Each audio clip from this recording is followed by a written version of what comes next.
जय गुरुदेव। और दोस्तों, मेरे चैनल सिद्ध सावर मंत्र में आपका एक बार फिर से हार्दिक स्वागत है।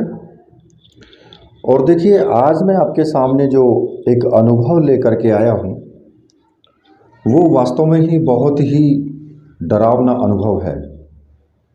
क्योंकि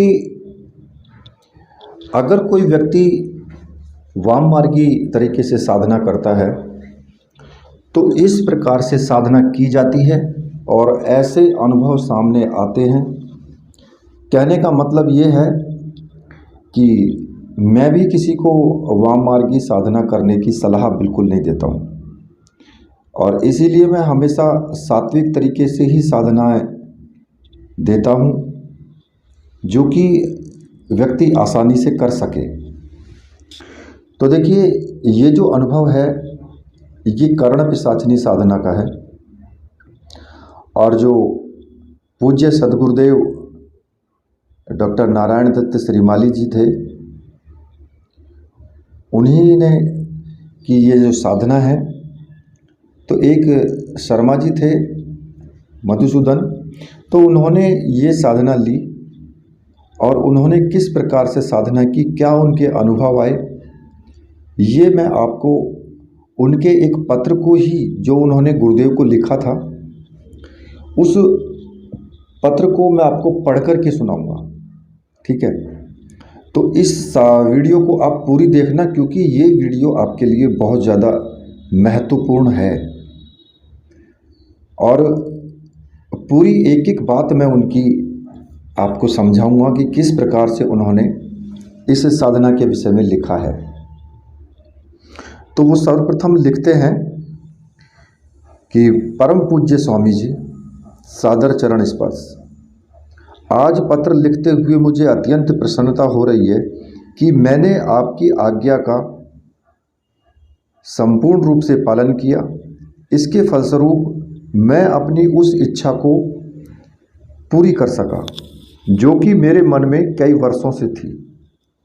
मैं गृहस्थ नहीं हूँ और ना ही जीवन में गृहस्थी बसाने की इच्छा हो रही। मेरा एक ही उद्देश्य था कि मैं काल ज्ञान के बारे में साधना करूं। मैंने कहीं से यह सुना कि कर्ण पिशाचिनी सिद्धि से काल ज्ञान हो सकता है। जब मुझे यह ज्ञात हुआ तो मैं साधु सन्यासियों के संपर्क में आने लगा। मेरा प्रयत्न शुरू से ही इस साधना को सीखने का था, परंतु मुझे कोई ऐसा साधु नहीं मिला जो कि मुझे इस प्रकार का ज्ञान दे सके। मैंने मन में यह निश्चय कर लिया था कि यदि जिंदा रहा तो मैं इस साधना को कहीं न कहीं से अवश्य ही सीखूंगा, परंतु इसके लिए मैं जितना ही अधीर होता उतनी ही ज़्यादा मुझे परेशानी मिलती। मैं मूलतः ज्योतिषी रहा और ज्योतिषी के माध्यम से ही अपना जीविकोपार्जन करता था, परंतु मुझसे लोग प्रभावित नहीं होते थे क्योंकि मैं उनके भूतकाल के बारे में कुछ भी बताने में समर्थ नहीं था, और भविष्य बताता तो उन्हें विश्वास नहीं होता था। इस प्रकार मैं एक असफल ज्योतिषी बनकर रह गया। तभी मुझे एक साधु से आपके बारे में जानकारी मिली और मैंने आपके पास आने के लिए पत्र लिखा। परंतु जब मैंने पत्र में इस प्रकार की साधना सीखने की इच्छा प्रकट की तो मुझे आपने अपने सचिव के द्वारा मना लिखवा दिया।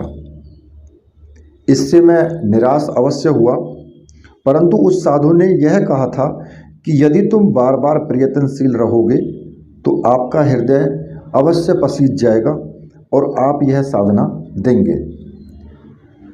संभवतः आपको स्मरण होगा कि जब मैं बिना आपकी अनुमति लिए आपके द्वार पर आ गया, तो ये जो पत्र लिखा है उन्होंने ये साधना करने के बाद लिखा है। तो आपने मेरा प्रश्न बिना सुने ही ये कहलवा दिया कि मैं इस प्रकार की साधना नहीं सिखाता। आपके नौकर के द्वारा जब यह ज्ञात हुआ तो मैं आश्चर्यचकित रह गया कि जब मैं श्रीमाली जी से मिला ही नहीं हूँ तो उन्हें मेरे बारे में कैसे पता चल गया कि मैं कौन हूँ और किस उद्देश्य से यहाँ आया हूँ। आपने स्पष्ट कहलवा दिया था कि मैं इस प्रकार की करण पिशाचनी जैसी वाम मार्गी साधना नहीं सिखाता। मैं निराश होकर धर्मशाला लौट आया। प्रतिदिन आपके द्वार पर आता और नित्य मुझे ऐसा ही जवाब सुनने को मिलता। मुझे याद है कि 16 दिन आपसे भेंट नहीं हो सकी, तो आपने मेरा नाम लेकर के कहा। जब 16वें दिन भेंट हुई आपसे, तो आपने मेरा नाम लेकर के कहा कि व्यर्थ में यहाँ समय बर्बाद कर रहे हो। मैंने वाम मार्गी साधना सिखाना बंद कर दिया है और तुम्हारी इच्छा करण पिशाचनी के अलावा कोई और साधना सीखने की नहीं है, इसलिए मैं तुम्हें यह साधना नहीं सिखा सकूंगा। मेरी आंखों में आंसू आ गए थे। मैंने अपनी व्यथा आपके सामने रख दी कि मैं किस प्रकार से एक सामान्य ज्योतिषी बनकर भूखा मर रहा हूँ। लोगों का मुझ पर विश्वास नहीं रहा और ब्राह्मण युवक होते हुए भी मैं भिखारीवत जीवन व्यतीत कर रहा हूँ। जहाँ तक मैं समझता हूँ कि ब्राह्मण शब्द को सुनकर आपका हृदय पसीज गया और झुकाव मेरी तरफ थोड़ा सा हुआ, पर फिर भी आपने मुझे टरकाना ही चाहा और इस उद्देश्य से आपने मुझसे कहा कि आज की रात शमशान में बिता कर आओ, तो कल बात करूँगा। आपने यह सोच लिया था कि ना तो मैं सारी रात शमशान में रह सकूँगा और ना ही आपको इस संबंध में मैं बाध्य कर सकूँगा। पर मेरे मस्तिष्क में तो एक ही धुन थी कि मैं इस साधना को सीखूँगा और कहीं ना कहीं से मुझे इस प्रकार की साधना सीखने को मिलेगी तो मैं इसे प्राप्त करूँगा। उस दिन मैं शाम को ही शमशान में चला गया और सारी रात शमशान के मध्य में बैठा रहा। यद्यपि वह रात कितनी अधिक डरावनी और रोमांचकारी थी, परंतु फिर भी आपकी कृपा से मैं सारी रात शमशान में बिता सका।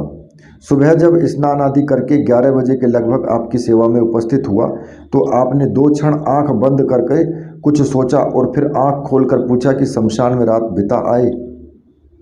मैंने हाँ कहा। इस पर आप किंचित परेशान हो गए थे। मैंने सोचा कि आपके द्वार से खाली हाथ नहीं जाऊंगा, पर मेरा मन कह रहा था कि यदि यहाँ से खाली हाथ चले गए तो अन्य कहीं पर भी इस प्रकार की विद्या सहजता से प्राप्त नहीं हो सकेगी। इस प्रकार 10 से 12 दिन बीत गए। आपने मुझे टरकाने के लिए और भी बातें कहीं, पर आपसे ही सीखने का मैं निश्चय कर चुका था। अंत में जब मैंने आपसे शिष्य बनने की इच्छा प्रकट की थी, आपने स्पष्ट शब्दों में मुझे मना कर दिया। मैंने भी यह निश्चय कर लिया था कि आप मुझे शिष्य बनाएं या न बनाएं, यह विद्या आपसे ही मुझे सीखनी है। मेरा मन कह रहा था कि जब आपने मुझे शमशान में रात बिताने को कहा है, तो आप स्वयं सोचेंगे कि इसको सिखानी ही चाहिए, अन्यथा आप मुझे ऐसा आदेश नहीं देते। इसी आशा से मैं 1.5 महीने तक जोधपुर में पड़ा रहा और नित्य आपके दरबार पर उपस्थित होता और निराश होकर धर्मशाला लौट आता। मैंने यह निश्चय कर लिया था कि अब आपको यह नहीं कहूँगा कि आप मुझे कब सिखाएंगे, और बिना सीखे घर भी मैं नहीं लौटूंगा, चाहे मुझे साल भर तक जोधपुर में ही क्यों न रहना पड़े। मैं यह सारी कहानी इसलिए लिख रहा हूँ कि आपको शायद मेरा स्मरण आ जाए और कुछ कृपा का प्रसाद मिल जाए। यद्यपि मैं आपका शिष्य नहीं बन सका हूँ, संभवतः मुझ में इस प्रकार की पात्रता है ही नहीं, या मेरा ऐसा सौभाग्य नहीं है कि मैं आप जैसे समर्थ गुरु का संरक्षण प्राप्त कर सकूं। परंतु फिर भी मैंने आपको अपना गुरु माना है। मेरे कक्ष में आपका चित्र है और उसी के आधार पर मैं एकलव्य की तरह आपका शिष्य बनकर कार्य कर रहा हूं और भविष्य में भी करूंगा। जब 1.5 महीना बीत गया तो आपने सोचा कि यह आसानी से टलेगा नहीं, तो आपने मुझसे कहा कि यदि तुम करण पिशाचनी साधना ही सीखना चाहते हो तो मैं तुम्हें बता देता हूँ, पर यह साधना अपने घर जाकर ही करना। भविष्य में और किसी भी साधना के लिए मुझे मत कहना, क्योंकि मैंने इस प्रकार की साधना के निर्देश देने का विचार छोड़ दिया है। मैं जीवन में मंत्र साधना और दक्षिण मार्गी साधना को आगे बढ़ाना चाहता हूँ। वाम मार्गी साधना मेरी रुचि के अनुकूल नहीं है। यद्यपि यह बात सही है कि वाम मार्गी साधना में शीघ्र ही सफलता प्राप्त हो जाती है, सिद्धि हो जाती है और पूर्णता प्राप्त हो जाती है। मैं खड़ा रहा। उस समय मैं यह कहता, जबकि आप मुझे नाराज होकर भी यह साधना दे रहे थे, इसलिए मैं चुप रहा। आपने जिस प्रकार से बताया मैं उसको कागज़ पर नोट करता रहा।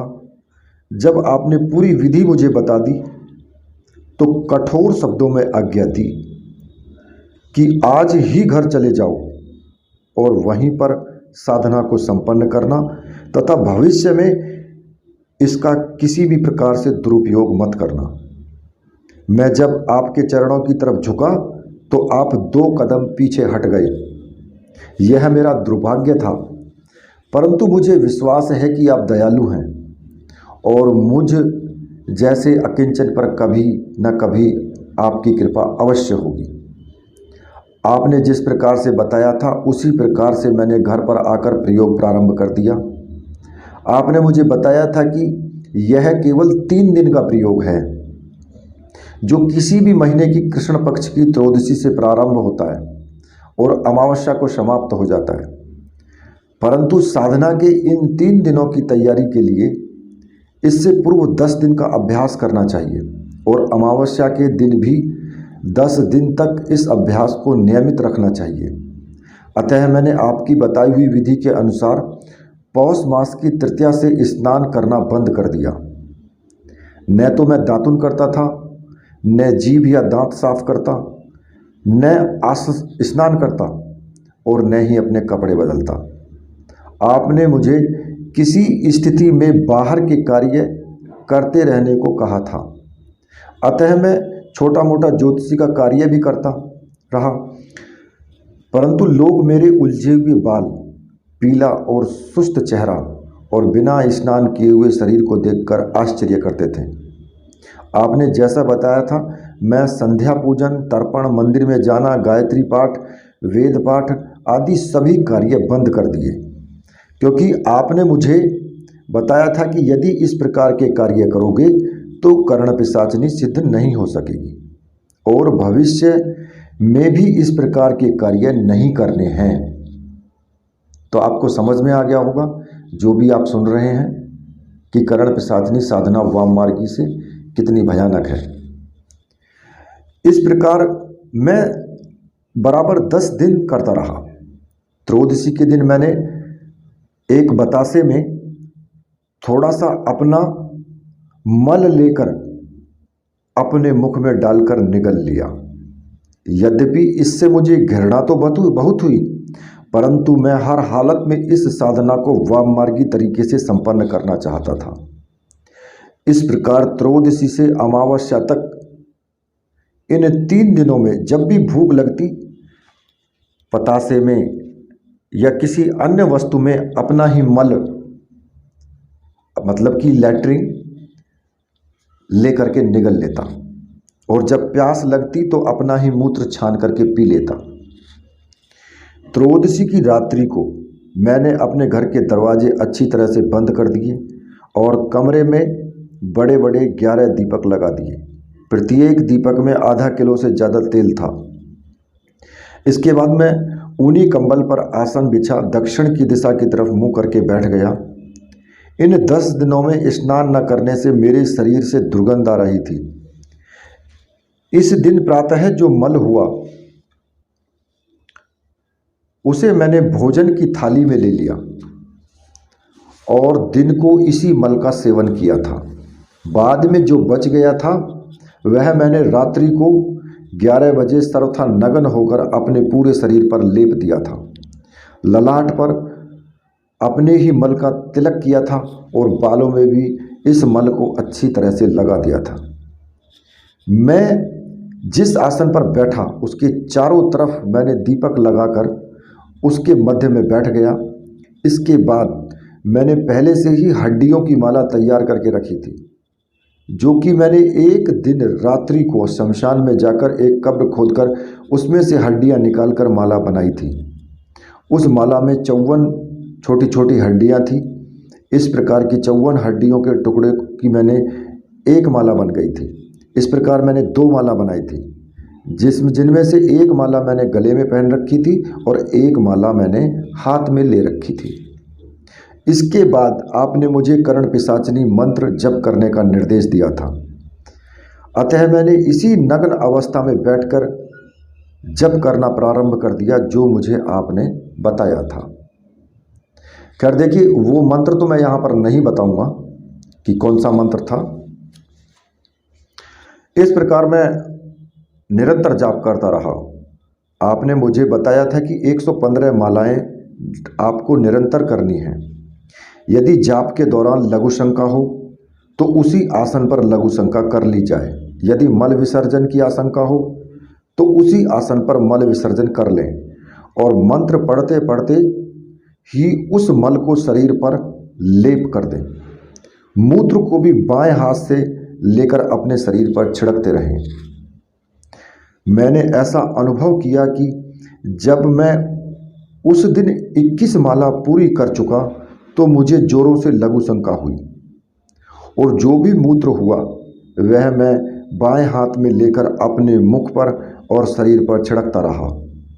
दाहिने हाथ से मैं अपनी माला को लेकर मंत्र जाप करता रहा। उस रात्रि को कई बार मल और मूत्र विसर्जन हुआ। मैं आश्चर्यचकित था कि इससे पूर्व ऐसा कभी पहले नहीं हुआ था। सारा कमरा दुर्गंध से भर गया और उस कमरे में सांस लेना भी कठिन हो रहा था। इस प्रकार मैंने 115 मालाएं पूरी की। जब मंत्र जाप समाप्त हुआ तो उस समय प्रातः के 5 बज चुके थे। मंत्र जाप समाप्त करके मैं आसन से उठा और कमरे में ही सो गया। आपने मुझे निर्देश दिया था कि कमरे में ही रहना है, बाहर जाने की आवश्यकता नहीं है। मैं प्रातः 9 बजे के लगभग मुझे जोरों की भूख लगी और कुछ ऐसा लगा कि जैसे कि मैं महीनों से भूखा हूँ और यदि तुरंत भोजन नहीं मिला तो शायद मेरे प्राण समाप्त हो जाएंगे। उस समय, ठीक उसी समय मल विसर्जन हुआ। उस मल को ही मैंने यथासंभव अपनी क्षुधा को शांत किया और मूत्र से अपनी प्यास को बुझाया। एक क्षण के लिए मेरी आंखों में आंसू आ गए कि आपने मुझे मना किया था वह ठीक था।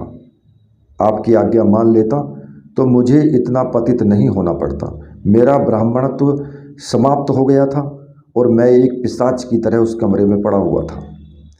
चतुर्दशी की दोपहर को मैं उसी कमरे में लेटा हुआ था। जमीन पर कोई वस्त्र बिछा हुआ नहीं था। मैं सर्वथा नग्न था। तभी धीरे से दरवाज़ा खुला।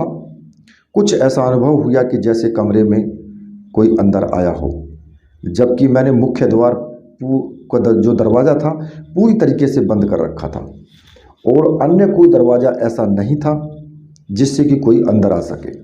मैं सजग था, मेरी आंखें खुली हुई थी। प्रमाण करने के लिए मैंने अपने हाथ से शरीर पर चकोटी भी काटी तो मुझे दर्द महसूस हुआ। अतः यह स्पष्ट था कि मैं सजग था। मैंने देखा कि एक स्त्री कमरे में आई जो कि सर्वथा नग्न है। उसकी आयु 25 से 30 वर्ष के लगभग होगी। दिखने में वह मध्यम स्तर की सुंदरी लग रही थी। वह मेरे पास आकर के मेरे साथ लेट गई। मैं उसे देखकर हड़बड़ा गया और उठ बैठा तो उसने जो है मुझे ज़बरदस्ती पुनः अपने साथ लेटा लिया और धीरे धीरे मेरे गुप्तांग पर हाथ फेरने लगी। मैं हतप्रभ था, किंकृत विमूढ़ था उस वक्त कि मैं क्या करूं और क्या ना करूं। मेरे मन में एक अजीब सा एक भय व्याप्त हो गया। उस तरफ देखने का साहस नहीं जुटा पा रहा था, परंतु वह बिना हिचकिचाहट निर्लज्ज सी मेरे गुप्तांग पर हाथ फेरती रही और मुझे काम करने के लिए प्रेरित करती रही, परंतु संभोग नहीं हुआ और लगभग 5 बजे वह मेरे पास से उठकर अदृश्य हो गई।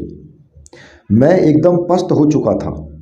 मैंने निश्चय कर लिया था कि मैं इस साधना को छोड़ दूं, परंतु आपने मुझे बता दिया था कि यदि साधना प्रारंभ करने के बाद बीच में छोड़ दी तो वह पिशाचिनी तुम्हें उसी समय समाप्त कर देगी। इस साधना में या तो सफलता ही मिलेगी तुम्हें या फिर तुम्हें मृत्यु प्राप्त होगी। मैं उठ बैठा।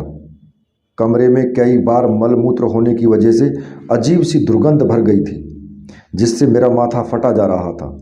परंतु मैं कमरे में पड़ा था। रात्रि को लगभग 11 बजे मुझे पुनः सभी दीपक जलाकर आसन पर बैठना था और मैं बैठ गया और पहले दिन की तरह ही मैंने मंत्र जाप प्रारंभ कर दिया। मेरी रुचि इस साधना में समाप्त हो गई थी और मैं जो कुछ कर रहा था बेमन से कर रहा था। मेरी राय है कि किसी भी व्यक्ति को इस प्रकार की साधना वाम मार्गी तरीके से संपन्न नहीं करनी चाहिए। अघोरी ही इस कार्य को कर सकते हैं। खैर, मेरा जप निरंतर चालू रहा, पर घंटे भर 1 घंटे बाद वह स्त्री मेरे पास आकर बैठ गई जो दोपहर में ही मेरे साथ लेटी थी। उसके दांत बाहर निकले हुए थे, सिर पर छोटे छोटे बाल थे, बालों में सिंदूर भरा हुआ था और गले में हड्डियों की माला पहनी हुई थी। इसके अलावा वह पूरी तरह से निर्वस्त्र थी। वह पास में बैठकर अत्यंत प्रसन्न हो रही थी और वो मैं गुप्तांग के साथ बराबर खेल रही थी। कभी वह उस पर हाथ फेरती, कभी मेरा चुम्बन ले लेती और कभी मेरे कमर में हाथ डाल देती। मैं पसीने पसीने हो रहा था, परंतु फिर भी मेरा मंत्र जप चालू था। इस बीच 5-6 बार मलमूत्र विसर्जन हुआ तो उस स्त्री ने ही लेकर मेरे शरीर पर और अपने शरीर पर चुपड़ लिया। इस प्रकार प्रातः 5 बजे तक वह मेरे साथ बैठी रही और जब समाप्त होते ही उठकर दरवाजे से बाहर निकल गई। मैं आसन पर से उठकर पास ही कमरे में लेट गया। मैं इस माहौल में लगभग अर्ध विक्षिप्त सा हो गया था। मैंने इस साधना को समाप्त करने की सोच ली थी, परंतु मृत्यु भय से मैं ऐसा नहीं कर सका। अमावस्या के दिन मैं कमरे में लेटा रहा। लगभग 12 बजे वह स्त्री पुनः आकर मेरे पास लेट गई। उसे लेटते देखकर मैं उठकर खड़ा हो गया तो उसने उठकर मेरी कमर में जोरों से लात मारी और मुझे साथ में लेटने को विवश कर दिया। आज उसने मेरे शरीर के साथ कई खिलवाड़ किए और संभोग के लिए भी प्रेरित किया। लगभग 3 बजे उसने जबरदस्ती से संभोग किया और संभोग समाप्त होते ही वह उठकर कमरे से बाहर निकल गई। मैं भय, पश्चाताप और ग्लानि से दुखी हो रहा था। मैं इसी प्रकार कमरे में पड़ा रहा। ऐसा लगा जैसे कि मैं एक भयानक षड्यंत्र में फंस गया हूँ और निकलने का कोई चारा नहीं है। रात्रि के लगभग 12 बजे मैं अत्यंत बेमन से उठकर आसन पर बैठ गया और चारों तरफ दीपक लगा दिए। आज का माहौल मुझे इतना डरावना और विभीत से लग रहा था कि कमरा दुर्गंध से भर गया था। मेरा शरीर मलमूत्र से सना हुआ था और दिमाग की नसें दुर्गंध के मारे फट रही थी। जब प्रारंभ होते ही वह स्त्री कमरे में आ गई और आकर सीधे ही मेरी गोदी में बैठ गई। उसने अपना दाहिना हाथ मेरे गले में डाल दिया। मैं चुपचाप मंत्र जाप करता रहा और वहीं पर मल विसर्जन करती रही वो स्त्री और अपने हाथ से अपने मल और मूत्र को मेरे शरीर पर लेपती रही। रात्रि के लगभग 5 बजे वह गोदी से अलग हुई और मेरे सामने नग्न अवस्था में बैठ गई। जब समाप्त हुआ तो वह हड्डियों की माला पास में रख दी। उसने कहा कि मैं ही तुम्हारी प्रियतमा हूँ और अब जिंदगी भर तुम्हारे साथ रहूँगी और तुम्हारा कार्य करूँगी, पर यदि तुमने मुझे कभी छोड़ना चाहा तो मैं तुम्हें समाप्त कर दूँगी। ऐसा कहते कहते उसने अपने के गले में जो हड्डियों की माला पहने हुए थी वह मेरे गले में पहना दी और मेरे गले में जो हड्डियों की माला थी वह निकालकर अपने गले में डाल ली और नववधू की तरह मुस्कुराने लगी। मैं चुप रहा तो उसने कहा, शर्माने की जरूरत नहीं है, तुमने मुझे सिद्ध किया है, तो अब मैं जीवन भर तुम्हारे साथ रहूंगी और जब भी मुझे संभोग की इच्छा होगी तो तुम्हारे पास आऊंगी और तुम्हें मेरी इच्छा पूरी करनी पड़ेगी। तुम जो भी कोई प्रश्न पूछोगे मैं तुम्हारे कान में कहूंगी, मगर मेरे बारे में अन्य किसी को भी कहा तो तुम्हारा गला घोंट दूंगी। साथ ही मुझसे पिंड छुड़ाना चाहा तो तुम्हें मारकर मुझे प्रसन्नता ही होगी। ऐसा कहकर वह मेरे गुप्तांग पर चुंबन लेती हुई कमरे से बाहर निकल गई। काश मैं इस प्रकार की साधना न करता तो ज़्यादा अच्छा रहता, पर अब मैं इस साधना को कर चुका था, अतः मेरे पीछे भी इससे नहीं हट सकता था। आपने तो मुझे मना किया था, परंतु यह दंड मेरी जिद के कारण ही मुझे भोगना पड़ रहा है। आपने जो विधि बताई थी उसके अनुसार मैंने प्रतिपदा को प्रातः उठकर स्नान किया, परंतु दांतों को साफ नहीं किया।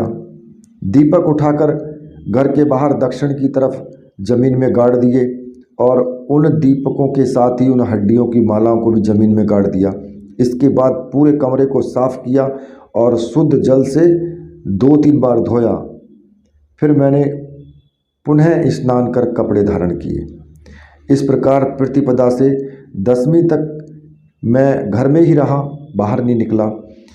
पर प्रतिपदा के दिन बाद 10वीं तक पुनः स्नान नहीं किया और न ही कपड़े बदले। साथ ही मैं भूख लगने पर नित्य थोड़ा थोड़ा मल लेता रहा, प्यास लगने पर अपना ही मूत्र पीता रहा। शुक्ल पक्ष की 10वीं को यह अनुष्ठान समाप्त हुआ और एकादशी को मैंने पुनः स्नान किया। साबुन लगाकर भली प्रकार से शरीर को साफ किया, कपड़े बदले, दांतों को और जीभ को भी साफ किया। उसने जो मुझे हड्डियों की माला पहनाई थी वह मैंने गले में पहने रखी। इस अनुष्ठान को संपन्न हुए 2 महीने बीत गए हैं, परंतु मैं अंदर ही अंदर पश्चाताप की अग्नि में जल रहा हूँ, क्योंकि अब मैं न तो गायत्री मंत्र का उच्चारण कर सकता हूँ और न ही किसी अन्य देवी देवताओं की पूजा या पाठ कर सकता हूँ। पर इससे आर्थिक वृद्धि असाधारण रूप से हुई है। पिशाचनी घेर घार कर लोगों को मेरे घर की तरफ ढेलती है और नित्य 100 से ज़्यादा लोग मुझसे मिलने के लिए आ जाते हैं। उनको सामने देखते ही उनके भूतकाल की कई घटनाएं मेरे सामने आ जाती हैं। जब वे अपने भूतकाल के बारे में कोई बात पूछते हैं तो मेरे कानों में उसका उत्तर पिशाचनी कह देती है, और जब मैं वही बातें सामने वाले व्यक्ति को कहता हूं तो वह आश्चर्यचकित हो जाता है और अपना सिर मेरे पैरों में रख देता है। इसके बाद जब वह व्यक्ति भविष्य काल से संबंधित प्रश्न पूछता है तो उसका उत्तर पिशाचनी नहीं दे पाती। तब मैं अपने मन से कुछ भी कह देता हूँ, पर वह पूरा विश्वास कर लेता, क्योंकि उसने भूतकाल की जो बातें पूछी थी वह सही सही बता दी थी, इसलिए वह प्रभावित रहा। कुछ व्यक्तियों ने मेरी परीक्षा भी ली थी और मैं उसमें भी सफल रहा। एक बार बाहर से एक सेठ आए जिनके 3 पुत्र थे, पर उन्होंने कई लोगों के सामने मुझसे प्रश्न पूछा कि पंडित जी, मेरे अभी तक संतान नहीं हुई है, कब होगी? तुरंत ही मेरे कानों में आवाज़ सुनाई दी कि इसके 3 पुत्र हैं। तीनों के नाम ये हैं, उनकी उम्र, उनकी आदतें और उनकी सेठ जी के संबंध में सभी प्रकार के जितने भी बातें थी उन सब की ध्वनि मेरे कानों में आ गई। मैंने जब जैसे ही सेठ जी को ये विशेष मुद्रा बनाकर बात कही तो वह आश्चर्यचकित रह गया और मुझे संसार का सर्वश्रेष्ठ भविष्यवक्ता मान बैठा और सबके सामने मेरे चरणों में सिर रख के 5,000 रुपये भेंट कर दिए। फिर उसने भविष्य काल से संबंधित प्रश्न पूछा तो मैंने कुछ भी कह दिया, पर वह पूरी तरह से आश्वस्त था। अतः उसने इन बातों को सही तो मान लिया। उसने मुझे अपने घर पर भी चलने के लिए प्रेरित किया और कहा कि आप लक्ष्मी वृद्धि के लिए अनुष्ठान करें, आप महान विद्वान हैं, यदि 1 लाख भी खर्च होगा तो मैं करूँगा। मैंने हाँ भर ली। यद्यपि मुझे अनुष्ठान नहीं आता है, परंतु वह मुझसे प्रभावित है और मेरे कहने पर वह खर्च करने को तैयार है। इस प्रकार नित्य 3-4 हज़ार रुपये की आय हो रही थी। आर्थिक दृष्टि से संपन्नता बढ़ती जा रही थी परंतु मैं अंदर ही अंदर खोखला होता जा रहा था। मेरे जीवन की सारी खुशियां छिन गई थी। वह पिशाचनी 15-20 दिन के बाद रात्रि को आती और जबरदस्ती मेरे साथ संभोग करके चली जाती। मुझे ऐसा लग रहा था कि मैं इससे पिंड कैसे छुड़ाऊं। मैं संसार कि दृष्टि में सफल हूँ, संपन्न हूँ, विद्वान और त्रिकालज्ञ हूँ।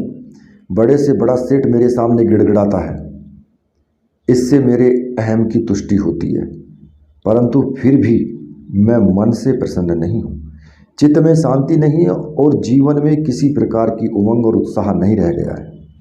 मैं समझ गया कि आपने मुझे शिष्य क्यों नहीं बनाया, आपने मुझे क्यों फटकारा था, इस साधना को करने के लिए बार बार क्यों मना किया था। यह अब मेरी समझ में आ गया है। मैं वास्तव में ही अधम और पापी हूँ, ब्राह्मण न रहकर कसाई सा हो गया हूँ। अतः इन अपवित्र होठों से आप जैसे महान पुरुष का नाम लेना भी मैं पाप समझता हूँ। पर आप दयालु हैं, कई प्रकार की सिद्धियों के स्वामी हैं। मैं दीनहीन हूँ, आपके चरणों की रज हूँ। मेरी एक विनती है कि आप ऐसा कोई तरीका बताएं जिससे कि मैं इससे मुक्ति पा सकूं और इस साधना से पूर्व जैसा था उससे ज़्यादा सुखी था।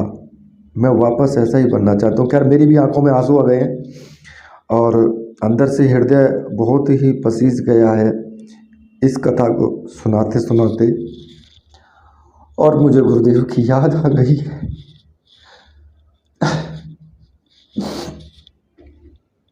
खैर, और मैं मुक्ति के अलावा और क्या कह सकता हूँ। खैर, कथा बहुत ही भयानक है। मेरा प्रत्येक क्षण दुखमय बन गया और उसके आने की आशंका रहती और मेरा संभोग से मेरा शरीर पस्त हो चुका है। ऐसा लगता है कि मेरा खून निचड़ गया है और मैं शायद ग्लानि से जी भर नहीं से जी सकूंगा। मैं पढ़ भी नहीं पा रहा हूँ।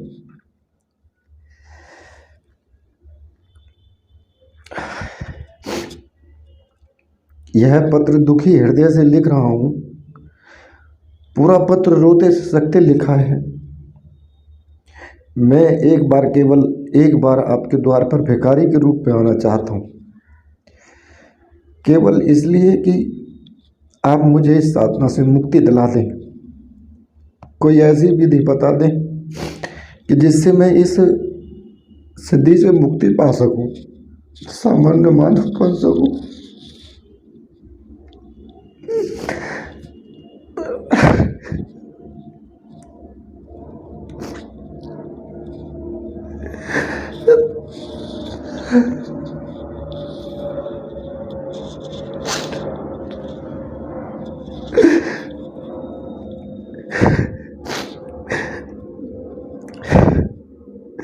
मैं आपका कोई हित नहीं कर सका हूँ। मैं किसी योग का नहीं हूँ और आपका शिष्य कहलाने के काबिल भी नहीं हूँ, पर फिर भी मैं ब्राह्मण हूँ और आप ब्राह्मणों पर कृपा करने वाले। इससे ज़्यादा मैं इसमें आप मानवता नहीं है, आप दयालु हैं, शक्तिवान हैं, सिद्धियाँ हैं आपके पास और आप मुझे फिर से मानव बना सकते हैं। यदि आप ऐसा करोगे तो मेरा सारा जीवन आपका कृतज्ञ रहेगा और मेरा रोम रोम आपके उपकारों का ऋणी रहेगा। मधुसूदन शर्मा। खैर,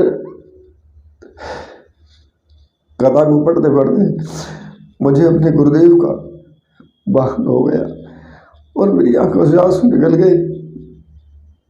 खैर, मुझे पता है कि मैं जी भर के रोऊंगा। इसी के साथ मैं वीडियो को यही समाप्त करता हूँ। जो बोलिए जय वीर बजरंग बली, हनुमान जी महाराज की जय। जय हो मेरे परमहंस गुरुदेव की जय हो।